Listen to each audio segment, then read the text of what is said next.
Sim, a gente tem que ter boas fontes de informação, fontes confiáveis, fontes que no jornalismo factual se baseiam naquele jornalismo raiz, né? Busca pela verdade, ouvindo todos os lados, sem ficar adjetivando tudo para tentar induzir o leitor a concluir algo que talvez não seja exatamente o que ocorreu em relação a determinado fato. E muito menos descontextualizando, omitindo uma parte da informação que é essencial para a compreensão do fato. Isso a Gazeta não faz. Por outro lado, nas colunas, a Gazeta defende a liberdade de expressão, por isso tem um time de colunistas bastante variado e sim, muito espaço para esses atores da Lava Jato, que foi a maior operação de combate à corrupção do mundo, não foi só do país. Nunca antes na história de qualquer país houve tamanha apuração de fatos relacionados à corrupção de entes públicos e de privados também, né? No caso,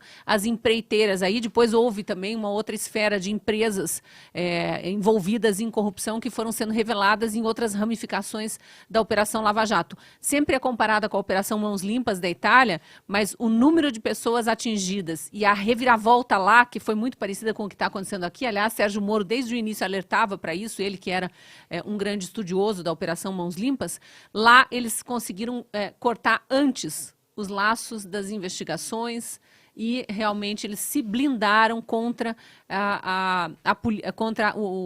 atingir os políticos e empresários envolvidos. Então a Lava Jato ela é muito maior e por isso que eu digo que é a maior investigação mundial relativa à corrupção. É claro que o sistema se contorce. O sistema se contorce tanto que ele conseguiu passo a passo de dentro da Suprema Corte do Brasil cancelar as várias etapas da operação, desmembrou primeiro o que era crime de caixa 2, jogou para o Tribunal Eleitoral, que nunca julgou ninguém.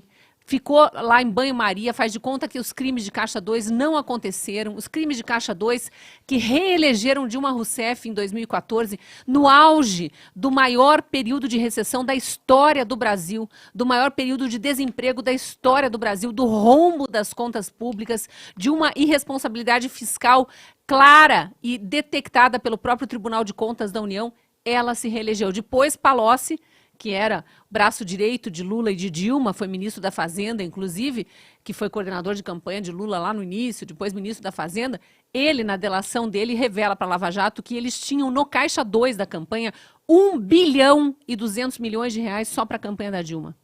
1 bilhão e 200 milhões. E aí veja o que é a questão do desvio de verba. Marcelo Odebrecht, em sua delação, foi apenas um dos empreiteiros que foram pegos com a boca na botija, né? Se locupletando da proximidade com o governo federal na época, governo Lula e governo Dilma. Marcelo Odebrecht, em sua delação, diz que uma única conta na Suíça tinha 300 milhões de dólares em caixa e que só 2 pessoas podiam movimentar essa conta, Lula e Dilma. Esse dinheiro continua lá. Lula e Dilma continuam movimentando. Dilma está quietinha, né? Foi afastada, agora está lá no ostracismo na China, bem feliz, ganhando 300 mil reais por mês.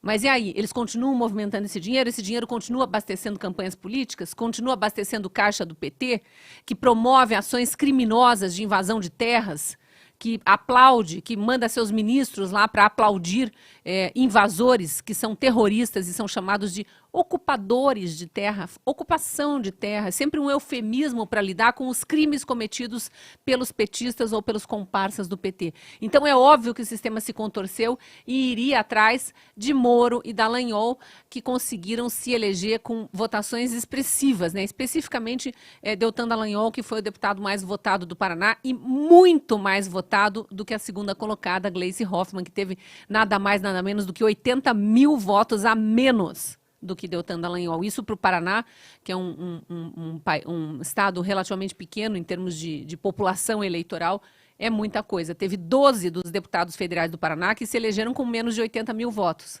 Então veja o que é a diferença de votos entre Gleisi e Deltan. E ainda assim, o Tribunal Superior Eleitoral vai lá e finge que o Tribunal Regional Eleitoral do Paraná não tinha autorizado a candidatura de Deltan, alegando que estava tudo correto, que a tentativa de perseguição do PT PCdoB e PV em relação à candidatura de Dallagnol não procedia, o TSE vai lá, joga tudo por terra, inventa, interpreta de uma maneira bastante criativa, digamos assim, para usar uma palavra que eles adoram, né? Economia criativa. Eles fazem uma interpretação criativa da lei da ficha limpa e dizem que como ele pediu o afastamento do cargo de procurador da República, ou seja, como ele pediu para ser exonerado do Ministério Público, largou uma carreira de anos, saiu dali quando havia a possibilidade de abrirem investigações sobre o período em que ele foi procurador, e se abrissem as investigações, ele poderia vir a ser condenado, portanto, ele não poderia ser candidato.